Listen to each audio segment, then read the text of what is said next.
Thomas, the tank engine, has worked his branch line for many years. You know just where to stop, Thomas, laughed his driver.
You know just where to stop, Thomas, laughed his driver.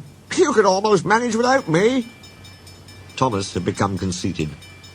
He didn't realise his driver was joking.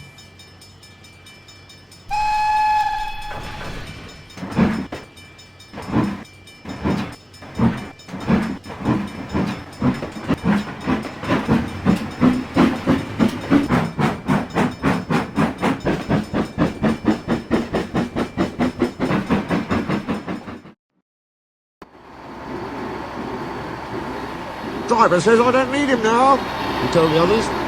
Don't be so daft, snorted Percy. I'd never go without my driver, said Toby earnestly. I'd be frightened. Pooh, boasted Thomas. I'm not scared. You'd never dare. I would then.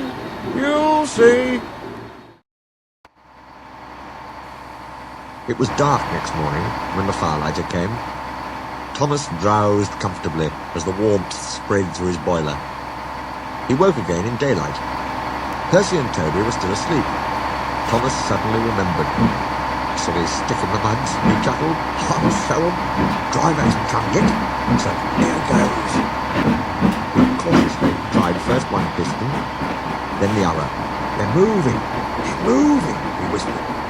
I'll just go out, then I'll stop, and wheesh. That'll make 'em jump. Very, very quietly, he headed for the door. Thomas thought he was being clever, but really he was only moving because a careless cleaner had meddled with his controls. He soon found his mistake. He tried to wheesh, but he couldn't. He tried to stop, but he couldn't. He just kept rolling along. The buffers will stop me, he thought hopefully. But that siding had no buffers. It just ended at the road. Thomas's wheels left the rails and crunched the tarmac. Horrors! He exclaimed and shut his eyes. He didn't dare look at what was coming next. The station master's family were having breakfast. They were eating ham and eggs. There was a crash. The house rocked. Broken glass tinkled. Plaster peppered their plates. Thomas had collected a bush on his travels. He peered anxiously into the room through its leaves. He couldn't speak. The station master grimly strode out and shut off steam. His wife picked up her plate. You miserable engine, she scolded. Just look what you've done to our breakfast. Now I shall have to cook some more. She banged the door. More plaster fell. This time it fell on Thomas. Thomas felt depressed. The plaster was tickly. He wanted to sneeze, but he didn't dare in case the house fell on him. Nobody came for a long time. Everyone was much too busy. At last, workmen propped up the house with straw.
poles. They laid rails through the garden, and Donald and Douglas, puffing hard, managed to haul Thomas back to the yard.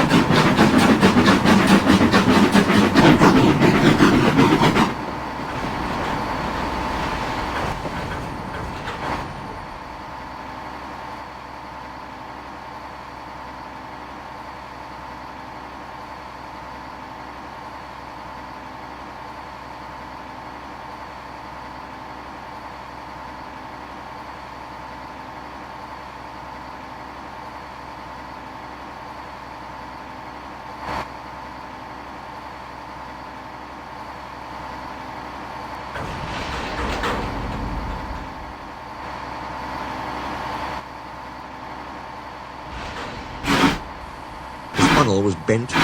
Bits of fencing, a bush, and a broken window frame festooned his front, which was badly twisted. It looked comic. The twins laughed and left him. He was in disgrace. You are a really naughty engine. I know.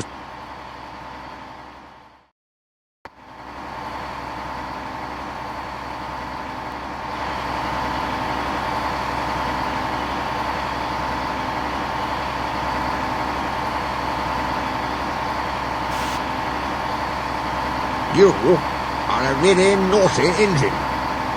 Oh, no, sir. Oh, I'm sorry, sir. Thomas's voice was muffled behind his bush. You must go to the works and have your front end mended. It'll be a long job. Yes, sir, faltered Thomas. Meanwhile, said the Fat Controller, a diesel rail car will do your work. Diesel, sir, Thomas snuffled. Yes, Thomas. Diesels always stay in their sheds till they are wanted. Diesels never gallivant after breakfast in station masters' houses. The Fat Controller turned on his heel and sternly walked away.